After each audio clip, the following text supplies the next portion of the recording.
Viewers, कैसे हैं आप लोग। उम्मीद करती हूँ कि ठीक होंगे। गाइस, आज की मेरी इस वीडियो में मैं आपको बताऊँगी कि स्पीच पैथोलॉजी क्या होती है, आप एक स्पीच पैथोलॉजिस्ट कैसे बन सकते हैं, सैलरी के बारे में बताऊँगी और इसका स्कोप क्या है उसके बारे में मैं आपको बताऊँगी।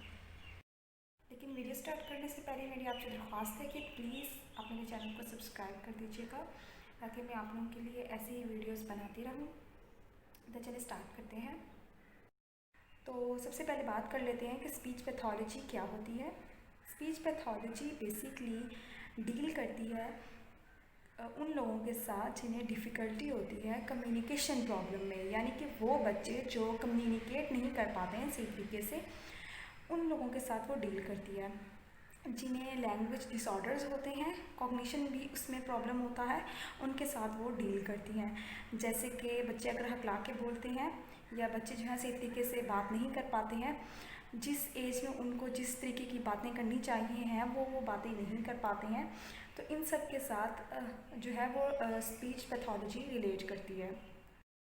उसके अलावा जो बच्चे डेफ़ होते हैं या जो बच्चे ऑटिज़म होता है जिन बच्चों को, या जो वॉइस डिसऑर्डर होते हैं, या कोई न्यूरोलॉजिकल प्रॉब्लम होता है, या ओरल मसल्स वीक होते हैं, इन तमाम को स्पीच पैथोलॉजिस्ट और स्पीच थेरेपिस्ट जो है वो डील करते हैं और इस स्पीच पैथोलॉजी से सारी चीज़ें रिलेट करती हैं। अब हम बात कर लेते हैं कि आप एक स्पीच थेरेपिस्ट और स्पीच पैथोलॉजिस्ट बनना चाहते हैं तो आप कैसे बन सकते हैं। तो सबसे पहले आपको अपना मैट्रिक क्लियर करना होगा साइंस के साथ। उसके बाद आपको एफएससी प्री मेडिकल रखना होगा, और एफएससी प्री मेडिकल अगर आप रख लेते हैं और उसमें आपके 60% मार्क्स होते हैं तो आप बीएस स्पीच पैथोलॉजी में एडमिशन ले सकते हैं। जो बीएस स्पीच पैथोलॉजी है वो बेसिकली 4 साल की होती है और आपको डिफरेंट यूनिवर्सिटीज़ करवाती हैं। स्पीच पैथोलॉजी भी होती है बीएस के अंदर, speech pathology and hearing science भी होती है, जिसमें जो है वो सुनने के जो अवामिल होते हैं उनको भी आप डिटेल से पढ़ते हैं, और उसके अलावा स्पीच एडियोलॉजी भी होती है। ये तमाम जो है इसमें बीएस होते हैं 4 साल के, और 8 सेमेस्टर पर ये मुश्तमिल होते हैं, और इसके अंदर जो है वो जब आप ये कर लेते हैं, बीएस कर लेते हैं, तो आप एक स्पीच थेरेपिस्ट या स्पीच पैथोलॉजिस्ट कहलाते हैं। बात कर लेते हैं कि इसमें सब्जेक्ट्स कौन से होते हैं, और ये भी बता दूं कि BSSLP यानी कि स्पीच लैंग्वेज पैथोलॉजी जो होती है, ये BS अगर आप 4 साल की करते हैं तो ये मास्टर के बराबर ही होती है, और ज़्यादातर ये BS में ही आपको जो है वो ऑफ़र होता है। BSc में ज़्यादातर ऑफ़र नहीं होता है, बहुत ही कम यूनिवर्सिटीज़ हैं जो कि BSc में इसको ऑफ़र करती हैं, और अब तो वैसे भी BSc ख़त्म हो रही है, ADP आ रही है, लेकिन BSc ही करें तो ही आपके लिए बेहतर होगा।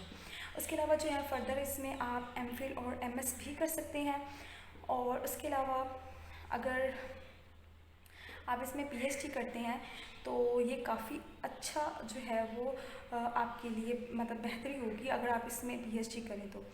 उसके अलावा अभी ये देख लेते हैं कि आप इसमें कौन से सब्जेक्ट्स पढ़ते हैं।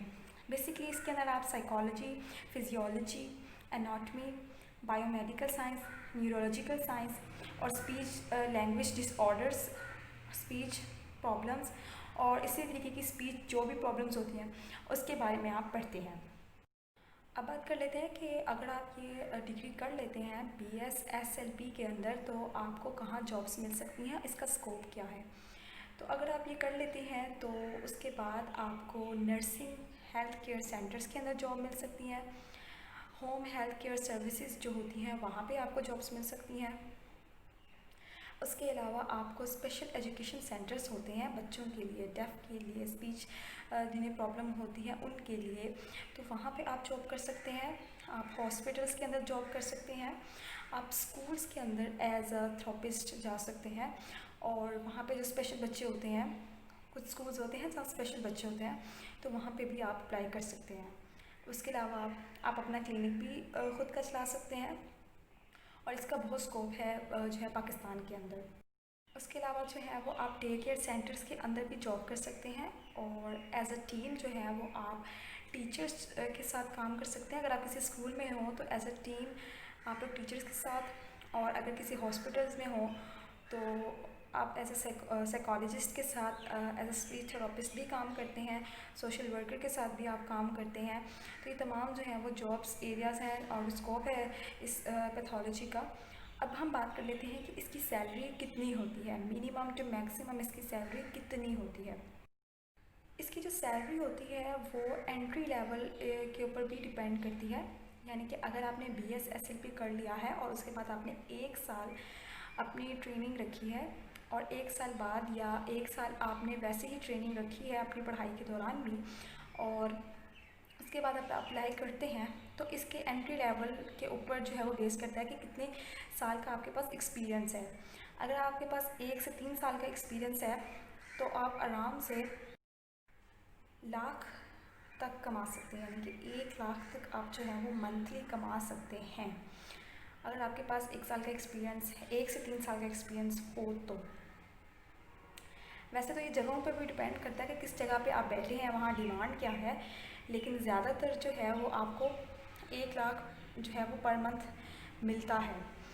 और अगर आप इसकी बात करें कि अगर आपने दूसरे अदारों में जाना हो और वहाँ पे आपने जैसे कि हॉस्पिटल्स हैं, क्लिनिक्स हैं या कोई स्पेशल एजुकेशन सेंटर्स हैं, डिपार्टमेंट्स हैं, सेंटर्स, नर्सिंग सेंटर्स हैं, तो यहाँ पे आपको तकरीबन जो है वो 90,000 तक BPS 17 स्केल के ऊपर जो है वो 19,000 तक आपको जॉब मिल सकती है। अगर आपने मास्टर्स किया हो, यानी कि सिर्फ BS किया हुआ हो, तो 90,000 की आपको जॉब मिल सकती है BPS 17 स्केल के ऊपर, और आपकी जो एज है वो 28 ईयर्स तक होनी चाहिए।